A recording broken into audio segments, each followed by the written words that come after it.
చుక్కకూర పప్పు అంటే మనం సాధారణంగా చేసుకునే పద్ధతి గుర్తొస్తుంది కదా, కానీ ఈసారి ఇందులో ఒక చిన్న ట్విస్ట్. నువ్వులు, ధనియాలు, జీలకర్ర, ఎండుమిర్చితో చేసిన ఈ స్పెషల్ పొడి పప్పును అసలైన హైలైట్గా చేస్తుందండి. సూపర్ అని చెప్పచ్చు. ఫస్ట్ ఆఫ్ ఆల్ మన వీడియో చూస్తున్న ప్రతి ఒక్కరూ ఫస్ట్ ఒక లైక్ మాత్రం ఇచ్చేసేయండి. లైక్ ఇచ్చి చివరి వరకు చూడండి. ఇందులోకి 1 కప్పు వరకు కందిపప్పును తీసుకొని వాటిని ఒక 3 to 4 టైమ్స్ క్లీన్ చేసుకున్న తర్వాత ఒక టమాటాను మధ్యలోకి కట్ చేసుకొని వేసుకోవాలి. పచ్చిమిర్చి ఒక 5 వరకు తీసుకొని చిన్నగా మధ్యలోకి కట్ చేసుకొని వేసుకోవాలండి. అదేవిధంగా పసుపు 1 టేబుల్ స్పూన్ వరకు వేసుకొని దీన్ని మనము మెత్తగా ఉడికించేసుకోవాలి. ఇప్పుడు పప్పు దుద్దితో ఈ విధంగా స్మాష్ చేసేసుకోవాలి. ఇప్పుడు ఇంకొక ప్యాన్ తీసుకొని ఇందులోకి జీలకర్ర 1 టేబుల్ స్పూన్, ధనియాలు 1 టేబుల్ స్పూను, ఎండిన మిర్చిని ఒక 4 వరకు తీసుకుంటున్నానండి. అదేవిధంగా నువ్వులు 2 టేబుల్ స్పూన్ వరకు తీసుకోవాలి. వీటిని మనం నెమ్మదిగా వేపుకోవాలండి, మంచి అరోమా వచ్చేంత వరకు. ఇప్పుడు వీటినన్నిటిని మిక్సీ జార్లోకి వేసుకొని వెల్లుల్లి రెబ్బలు పొట్టు తీయనివి ఒక 5 వరకు వేసుకొని బరికగా పట్టుకోవాలండి. ఈ విధంగా మరీ స్మూత్ ఉండకూడదు. ఇప్పుడు ఇక్కడ నేను చుక్కకూరని తీసుకుంటున్నాను.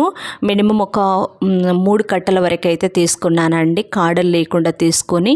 ఇప్పుడు మనము దీన్ని నెమ్మదిగా క్లీన్ చేసుకోవాలి. అయితే ఆకుల్లో మనకి ఎక్కువ ఇసుక డస్ట్ అనేది ఎక్కువ ఉంటుంది కాబట్టి ఎక్కువ సార్లు క్లీన్ చేసుకోవాలండి.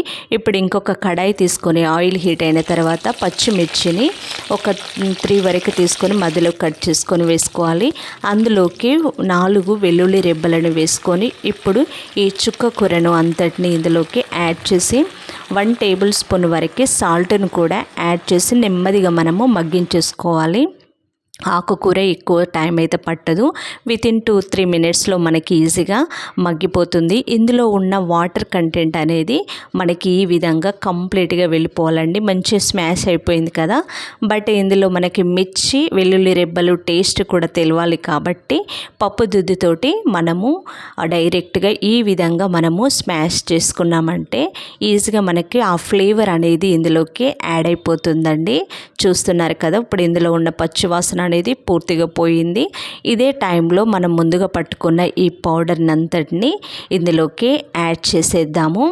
ఈ ఆకుకి ఆ పులుపుతనము, అదేవిధంగా ఈ నువ్వుల కారంది మనము యాడ్ చేసి నెమ్మదిగా మనము ఈ విధంగా కలుపుకోవాలి. మంచి అరోమా టేస్ట్ అయితే సూపర్ అని చెప్పొచ్చండి. ఒక్కసారి ట్రై చేసి చూడండి. ఇప్పుడు ఇంకొక 2-3 మినిట్స్ మాత్రం ఇలా నెమ్మదిగా మనము మగ్గించేసుకోవాలండి. చూస్తున్నారు కదా, మనకి అందులో ఉన్న పచ్చివాసన అనేది పూర్తిగా వెళ్ళిపోయింది.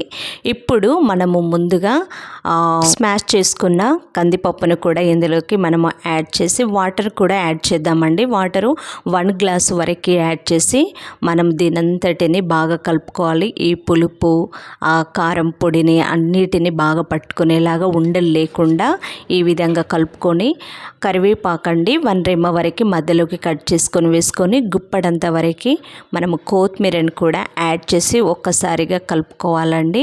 ఇప్పుడు దీన్ని మనము మరిగించేసుకోవాలి. మినిమం 3 to 4 మినిట్స్ అయితే ఖచ్చితంగా మరగాలండి. అప్పుడే మంచి అరోమా టేస్ట్ అనేది యాడ్ అయిపోతుంది. చూస్తున్నారు కదా, ఈ విధంగా మనకి మరుగుతుంది.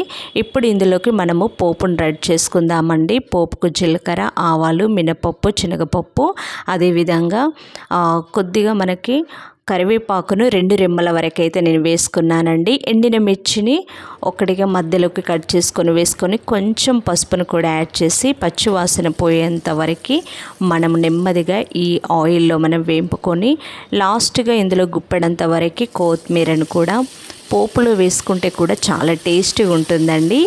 గుప్పెడంత వరకు అయితే నేను వేసాను. ఇప్పుడు ఈ పోపునంతటిని మనం ఇందులోకి యాడ్ చేసేసుకుందాము.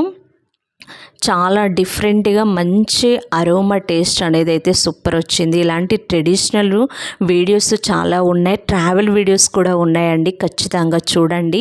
మీ ఫ్యామిలీ మెంబర్స్కి అయితే షేర్ చేయడం అస్సలు మర్చిపోకండి. Thank you for watching. Follow for more videos.